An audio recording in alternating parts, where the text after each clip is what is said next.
Well guys, good morning, good afternoon, and good evening to all. Welcome to Hartung Family Farms. And today I am up on my farm. I'm gonna do something I need to keep up on, just weed eating my tile inlet. So I drove my car all the way back here as far as I could, and I am going to basically go back here where I have a tile inlet, and I want to weed eat all around it to basically keep grass from coming into my tile. So I brought my little electric one. Actually, we're doing pretty good. That's what I wanted to weed eat around, so because you see all the springs and all the water coming in, so I want to keep free, let no grass and anything comes in there. There we go. Cool. Now let's almost die. Corn's coming up. Just at V2. It's putting its second collar on, so that's good. Weeds are dying. Also good. Let's get out of here. I think I'm gonna go soil finish a bit, spray, and see what else we can get into. Now I know I can drive back here. It's basically gonna take this lane all the way back. Next fall, when I get the dozer in here to reshape this waterway, I cannot wait, because this waterway's got a couple of hidden ditches that I could literally swallow my car if I wanted to. So I gotta be careful. Just following my path all the way back. Now we're good. Survey says, oh man. Dang it, Ron's sad. I wanted to run the new tractor. If you guys are curious what I'm talking about, look at this video right here. Okay, lot to do, little time to do it. Let's get going. No hello, how you doing at all? Hit the road, go soil finish. So I'm gonna go soil finish the 15 acres in yesterday's video. Card right here if I haven't done it already. You go take a look at that. That I shred around it that we chopped. So I'm gonna go hit that. We're gonna plant it in soybeans later tonight. Hopefully, all goes well.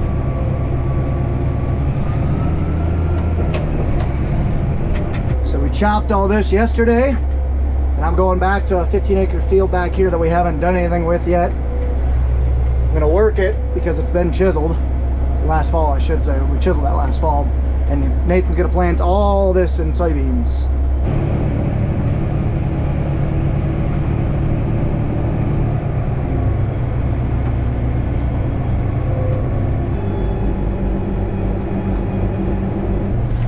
So I think I'm gonna do a round around the outside, get all these weeds knocked down once, and then hit everything, and then do it around the outside again. Can't make very sharp turns on anything but bare dirt because this cat will tear it up. It literally has 2 tracks, and it turns by slowing 1 track down. So I'm just going around the outside, getting rid of some of these weeds.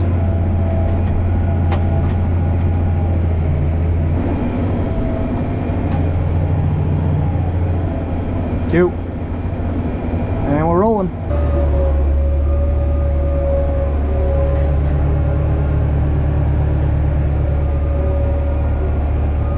Nice. Yep.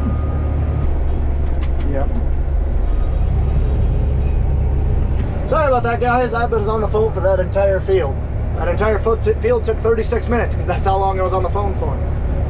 But it worked pretty good. The outside round was a little bit lumpy, a little bit wet, but other than that, it'll work. A couple rock points that weren't great, but didn't break anything that I know of yet, and we're good to go. So I'm gonna go park this thing, and not sure what we're gonna do. I might go spray, might go chop with Pat. We'll see.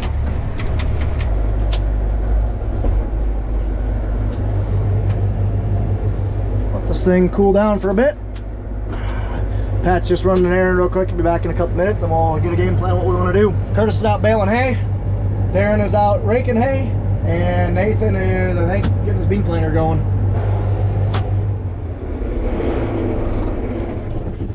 So if you guys remember in yesterday's video, I showed you the reason why we had a new cat around. The reason why we don't have this one is because that. We're losing lugs off our tracks. Let's go see if I can find one for you. See in there? They're supposed to be lugs. Guide lugs that kind of keep the tracking from walking off, and pretty much all of them are shot, losing their adhesive and falling off. So that is why we are using, that is why we have another cat here. rented to us, because we were worried this thing would go down if we wanted to run across 500 acres. So we did. So now we're just kind of using this thing sparingly, only when keeping it around close. All right, game plan. Nathan's planting beans. Again, Curtis is baling, Darren raking. I am gonna hop in the sprayer and spray our wettest farm that we got. Just a spongy farm that never drains. Pat actually finished planting that last night. So I'm gonna go spray it, and then him and I are gonna go chop. Ain't got no gas in it. She empty. Luckily, I at least got the Roundup up so I can fill it right here. Oh man, all right. Let's get going. That's what the product looks like when it's mixing. Gotta dump some dry stuff in and we're gonna go. We're heading south. Loaded up. Gonna go spray the field that Pat planted and finished up with last night. So I'll have about 18 acres of freshly planted stuff and about 68 acres of corn that's just spiking up. So not ideal with fatties on, but we need to get this spray before any rain, because it could turn real wet and we won't be able to get back in there to spray this thing again. So yeah, we definitely want to do that. So we're gonna go ahead and head down there, spray. We actually have our big load on, so we have our corn post-emerge pass and our pre-emerge pass kind of combined. So we just have a lot coming in this load. I'll explain a little bit more in a bit once we get down there. Sweet little New Holland.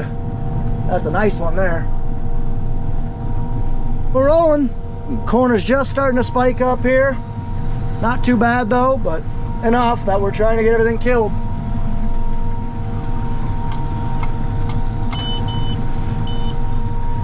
So the problem with this farm is that it is very wet. There's a big old wet hole in through here. You'll see once I go around it. So just got to be careful.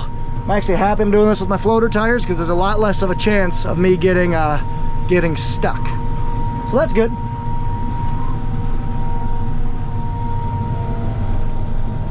I don't love doing this. This corn is up here, but it is what it is. Should have got it sprayed earlier. Oh well. This actually works out. My line going east and west along the gravel road is about 10 degrees off of what Pat planted at. So that's pretty nice. It means I can basically go this route and not have to worry about, because I wanted to go at an angle, because if I was going with the rows, my fat tires would be running over a row of corn the entire time. Whereas when I'm going like this, that's only running over corn about 60% of the time. So normally it's not as efficient depending on how we planted it, but because he planted it this way, it's gonna be very efficient for me to spray this way. So we are spraying. Killing stuff like that. Little ragweed that made it through. You can actually see my floater tracks, my fertilizer spreader tracks. Nice. That's a little bit moist in through there. Yep, not driving close to that. Got the worst of it done. I just kind of border along this dry ditch. Well, that's not dry, but this ditch right in through here just holds water in a couple spots right there, there, and there. There's inlets. That's what those white poles are. Basically what an inlet is it is a place for surface water to drain. Essentially what that means is oh, come on, engage. Of course my guidance wasn't engaged. Nice, it says manually override. That's cool. Hey Ryan, I'm in our sprayer again and it's stuck on that manual override. Basically it won't let me engage. What do I got to mess with?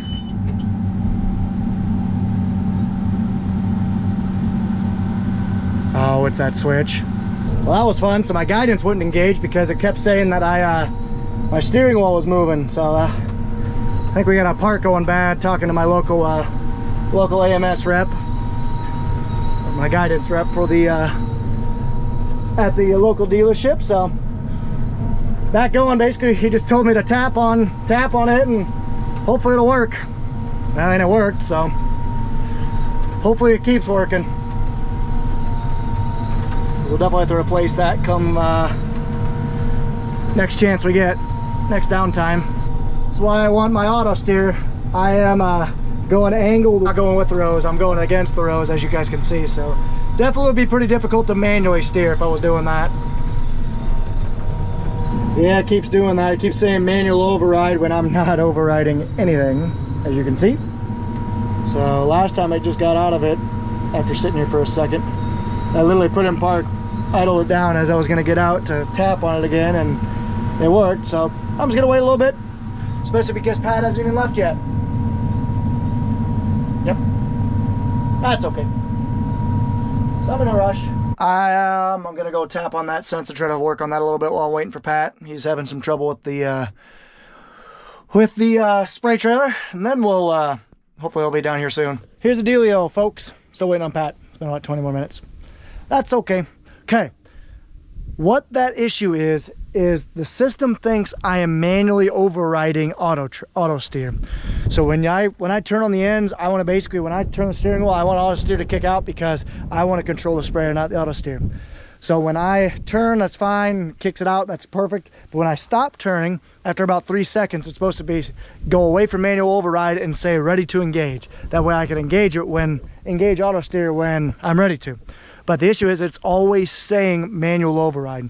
So how this thing manually overrides is there's a sensor on the manual steering valve. So when I turn the steering wheel, when I turn the steering wheel one way, it sends hydraulic flow through one set of the system. Basically, I have a line right here coming from the cab, pressurized, and then a line back there going to the cab. So when pressure comes down this way, it turns this steering wheel, it turns this cylinder out, which turns this wheel left, but also flow keeps going over here and sucks this cylinder in and makes it go this way. So that way, when you, like I said, when I turn this way, flow turns both tires like this. When I turn this way, flow both tires like that. So there's a sensor on that circuit. Basically, when it detects flow, it says, okay, trip this because I'm seeing manual override, which means I'm trying to turn. I cannot find that sensor. It's just an inline sensor on that circuit, and I cannot find it. For the life of me, I've followed that entire line except for in the cab. So I don't know what to do. I might just be SOL for the rest of today and have to just do my best. Manually steer like the olden days. Well, still waiting. Cannot find anything on that, so that's what it is. I might as well dig and see how this stuff is coming up. Well, in some spots it's poking through already, other spots just about ready to go through. And I don't have my knife on me, it's on the spray trailer. Here's one. This guy's poking out already. Poking out. That means there's probably another one coming up. Right there.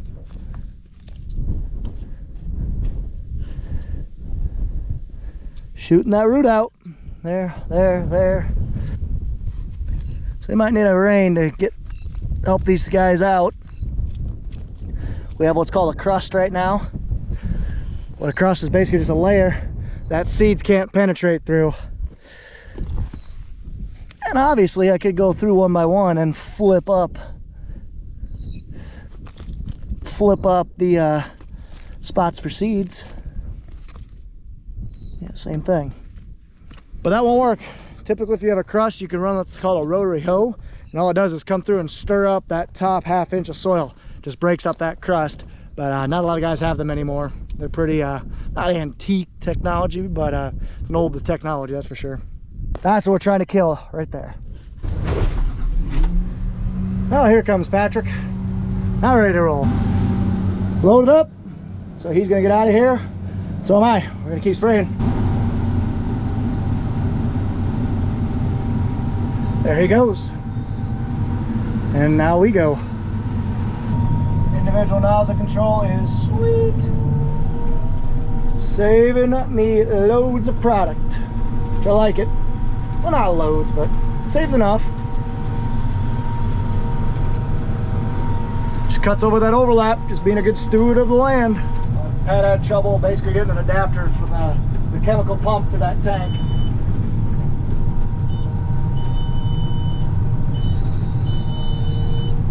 So from that bulk chemical tank that we have, he had trouble.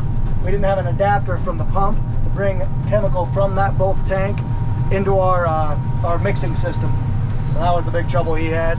So now him and Nathan are gonna go take a look at the farm where we need to get some soybeans in and see if we're gonna chop that or bale it. Oh, got a riser here. Again, this takes surface water and drains it off the field. So, because this corn is poking up, I am not going to outline those things. So, no big deal. I'm running a pretty high carrier weight. Basically what that means is I'm running a lot of water. A lot of water means less potential for drift. We're still rolling, so I can actually see my floater tracks that I made through here. So that's probably a lot of it because I did this in the spring. If we were going to do this again, I'd apply everything in the fall. But I'm actually kind of curious. This is my downforce map. So this is basically every row unit sensor, every unit that actually puts down a row of corn seed has a hydraulic sensor that can either push down or pull up to keep a consistent pressure. You know, we want to put 100 pounds of downforce on the row unit, that way it stays on the ground but doesn't over apply it. So what I'm actually doing is I'm looking, the darker blue, the less pounds to put on. You see the streaks of purple in there going like this? That's my tire tracks from that floater. It's kind of cool, but it also kind of shows how detriment compaction is to your crops or to your fields. Because I guarantee you, if we didn't have that good of a planter on there, we would have had trouble with those units popping up, or those units, the unit seeds growing. Halfway done with this mix. There's just chunks of old tile sitting everywhere in this field. I don't know why. It just is. One there, it's over there. Oh, here's a big chunk.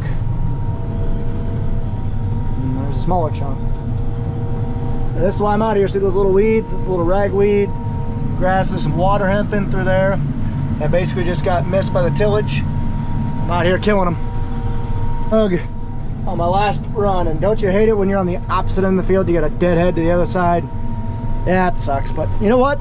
This is an 88-acre field and it's flat and long. I like it.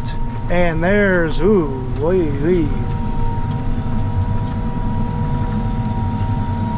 Have to come out here with the side-by-side, get this picked up, take a picture of it and send it to the guys. That could be dangerous. Man, this is probably the easiest spraying I've done here.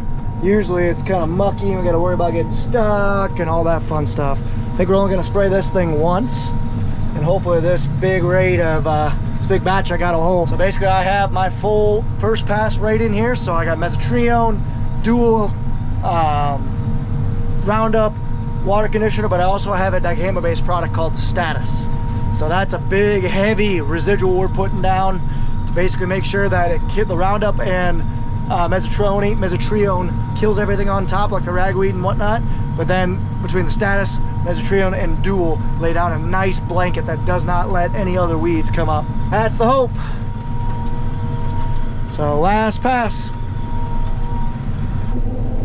Man, I can spray this fast when I'm doing just a generic, basically half those products that I have, and I'm running a pretty low rate. Man, I'd be flying across this field if I would be. But I'm empty, so I'm just deadheading. What do you guys do when you're deadhead across the field? Do you stay on your same tracks to limit compaction, or do you switch tracks? That way you don't damage any corn that's already kind of halfway coming up.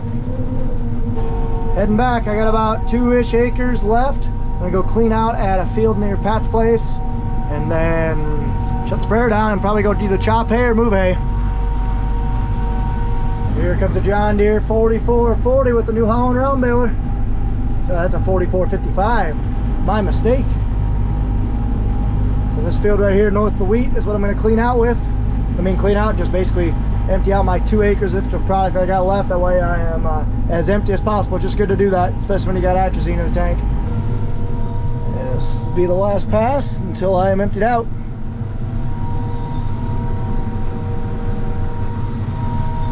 Be about perfect too. Just a little bit of ragweed in through here. Fun fact, sprayers don't like ditches. And I just drove into one. Neat. Now we're good. Let's head back. I am empty. So I just drove in that field where the corn was up. So we're curious to see. I don't think it'll hurt it too much. It might stunt the corn that I ran over some, but I ran at an angle.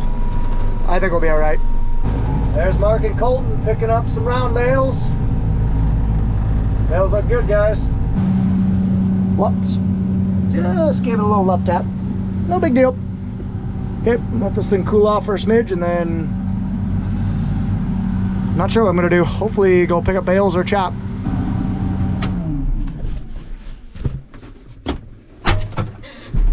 Don't hit yourself. Oh yeah, no harm, no foul. Just gave it a little left tap.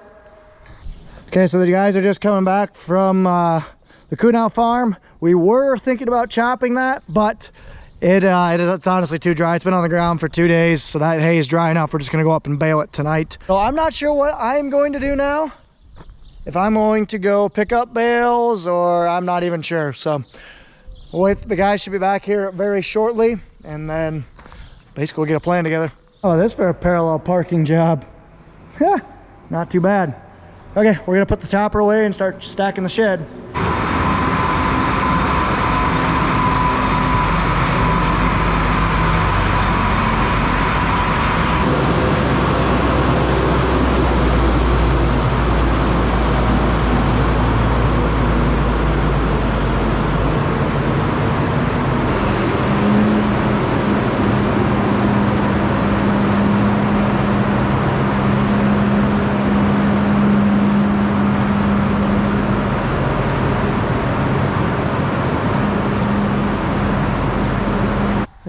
Stuff stacked away for now. We're gonna put the manure spreader in there, and then probably the cat, everything stacked away.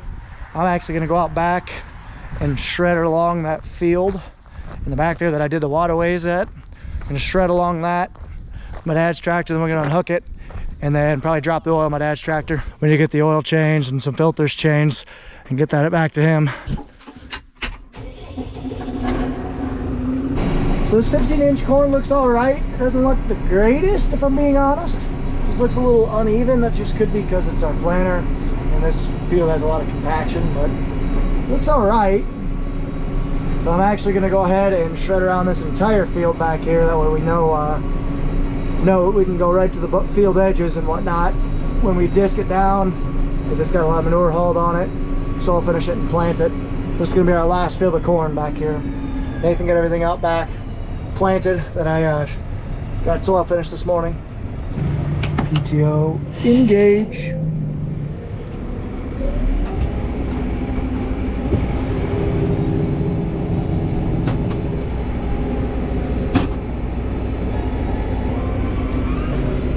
I'm gonna shred around these beans because I can. So I'm just shredding along the edge of this field. We know where the waterway is at. But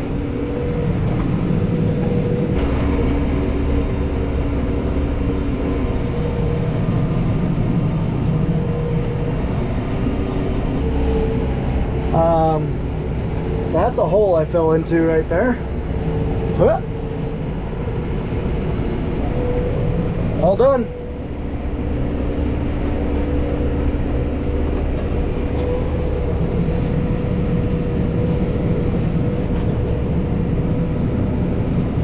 We'll get a nice kill sprayer right up to them. Well, I'll tell you, at this point we will have had all of our hay bales made, or hay that's knocked down. So at this point we have, I don't even know how much hay left. We have about 10 acres up at Zymitz, 7 acres right there, and then Long's 10 acres. So we'll try to get all that cut probably Saturday, Sunday, and finish baling the rest of it.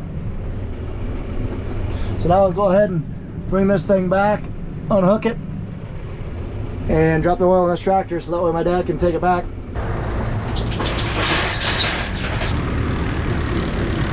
Nathan's just getting back from doing the last chores of the night. Oil this thing. Hopefully I can fit. Just barely fit. There goes that same New Holland. John Deere 4455 and New Holland baler. Just kidding, it's not. That's a 4440. And an older New Holland baler. Hey, that's my baby calf. Couple baby calves in there. Hi, babies. Those two, both of mine. Little stinkers.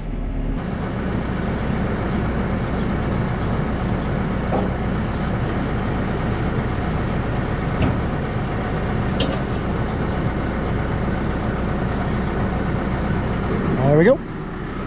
Let's get out of here. Nathan's putting the 8050 and the manure spreader away. Then we'll probably see if we can squeeze the cat in.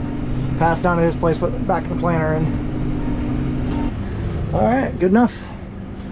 We'll kill it. You stepped right over it. Alright, time to drain the oil. And we'll check over all the other filters. I think we shouldn't need to do fuel. We'll check hydraulic oil.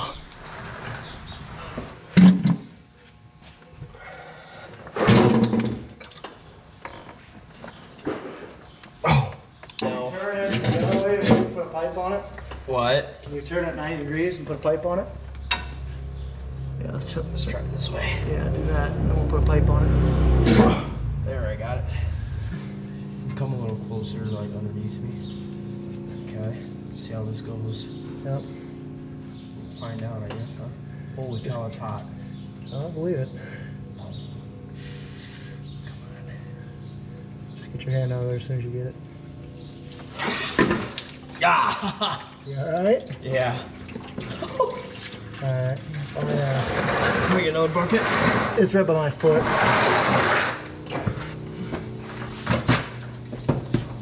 Well, I don't think we need to let it drain overnight. Yeah. Sucker's so hot.